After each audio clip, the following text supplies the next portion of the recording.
Today on the Philly Talk podcast, A.J. Brown calls out Micah Parsons this weekend at a charity game. Plus, let's look at the most forced incompletions plus interceptions.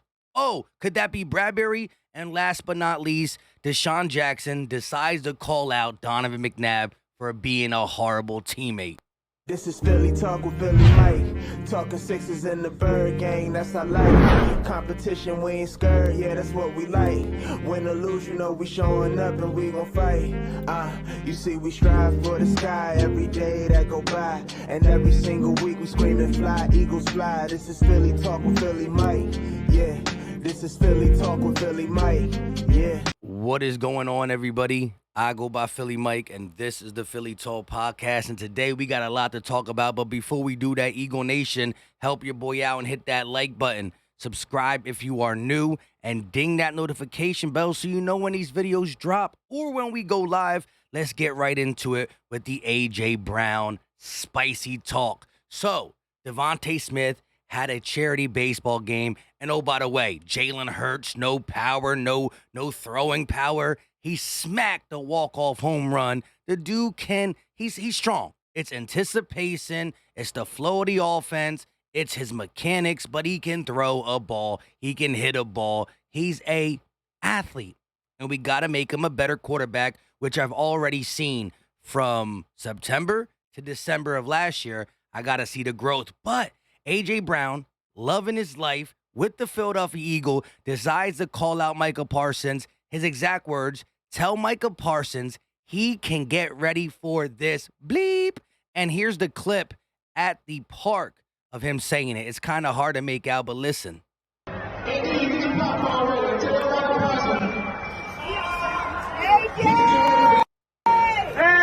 There you go. Indeed, get your popcorn ready.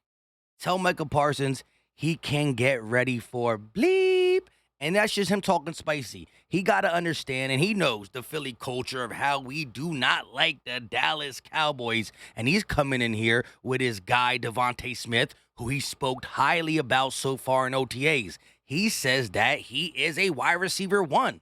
We don't know who the wide receiver 2 is here. That's how high he's speaking of Devontae Smith. He's there with Jalen Hurts, and we got all the tools to have a successful offense. You got to figure out exactly what we're going to do at running back, meaning, is this Miles Sanders last year? Will he get the bulk of the carries? Will we have a committee? Are we going to bring up one of them bruiser bracks like Brooks onto the squad? What are we doing with Boston Scott? What's his role? Kenneth Gainwell, a tremendous catcher/runner. We got the weapons to make a committee running back or a very good stable running backs. We just got to make sure who is actually going to get the bulk of the carries. But offensively, Goddard, top 7. A.J. Brown, Devontae Smith, 2 wide receiver 1s, and an explosion-type linebacker like Quez Watkins, a slot guy who can get physical like Zach Pascal. He just got too many weapons, and oh, by the way, a top 5, actually the best offensive line in the NFL. So I ain't really worried about all that stuff. Now, some people are like, why is A.J. Brown doing it? Let us play games first, right? Vince Young came out and said not going to speak it to existence. Let us play football games first. And you're right? I don't want them to just hype. I mean, listen, they're feeling themselves for a reason. They love each other. There's a brotherhood being built. And if you're going to say anything, instead of saying how good we are, disrespect the Dallas Cowboys. Why not? Because it's my favorite thing to do. When I'm out talking Eagles, I would love to poo-poo on the Dallas Cowboys, and I think we have an opportunity to do it this year. Take the division back, and let's be the first ones to build something and be able to win the NFC East back-to-back for multiple years. It hasn't been done since 03-04, and oh, wait, who did that last time? Oh, yeah, the Philadelphia Eagles. That's who did it. Now, I want to just go over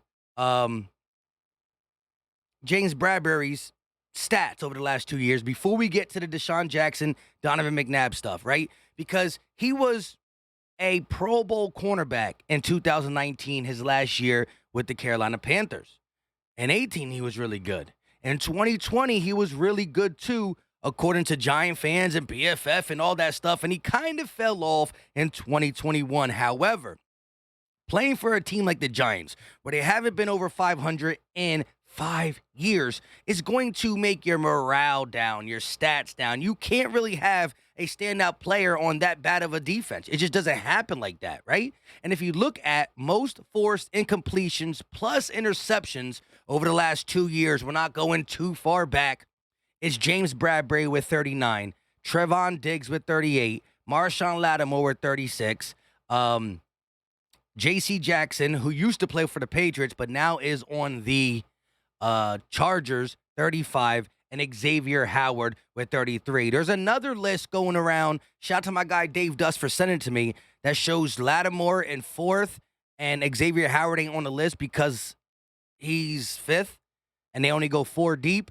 That one got to be incorrect because I looked it up, and Marshawn Lattimore does have 36, not 34. So I guess it was an Eagle fan. He got most of it right. Like the top 3 or the top 2 are right, which is Bradberry and Diggs. Yes, Bradberry don't got that many interceptions like Diggs.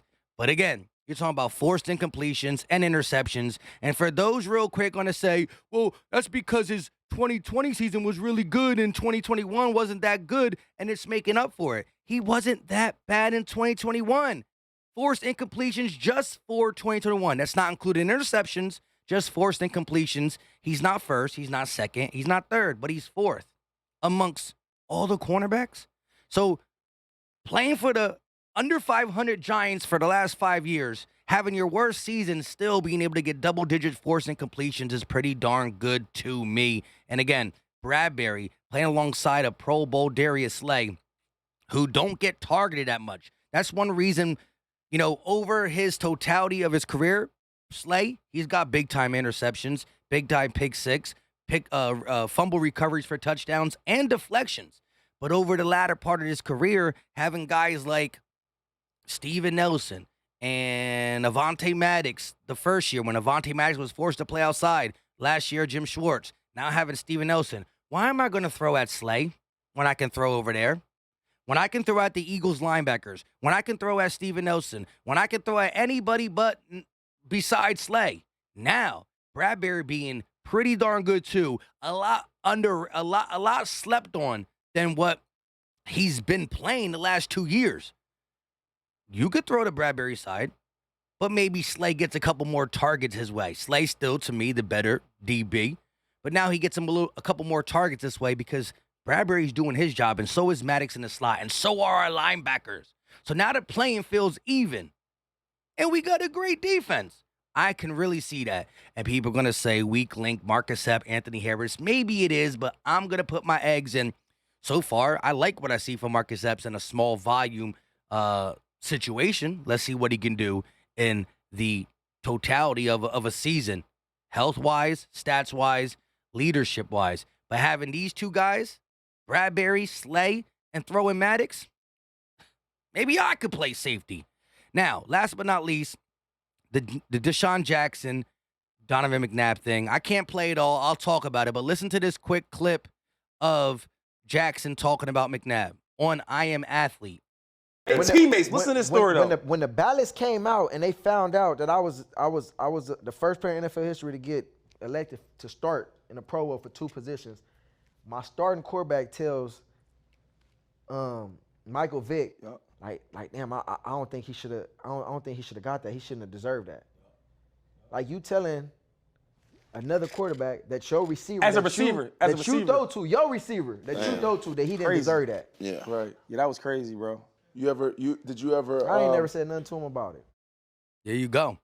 Then McCoy also says that Donovan McNabb threw a all-white party, dressed up all-white party, and charged DeSean Jackson $25 to get in there.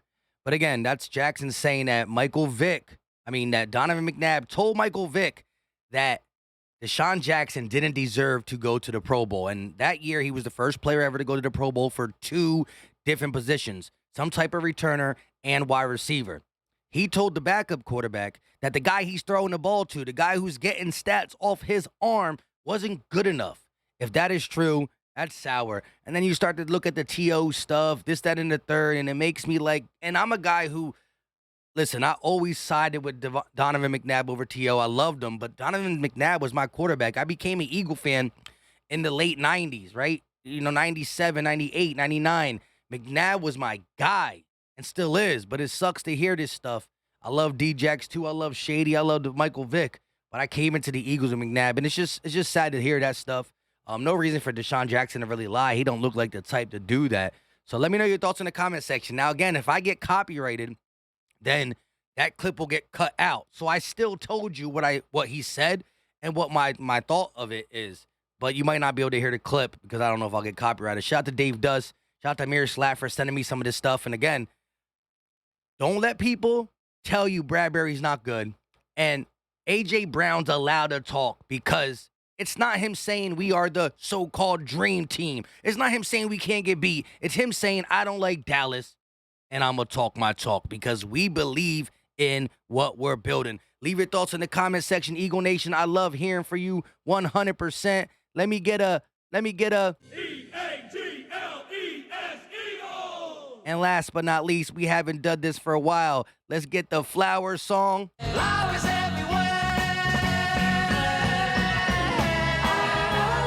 The season's coming. That's where all this comes back. And we not done with Roots on 3 because Kelsey's still here. Keep that Roots going, baby!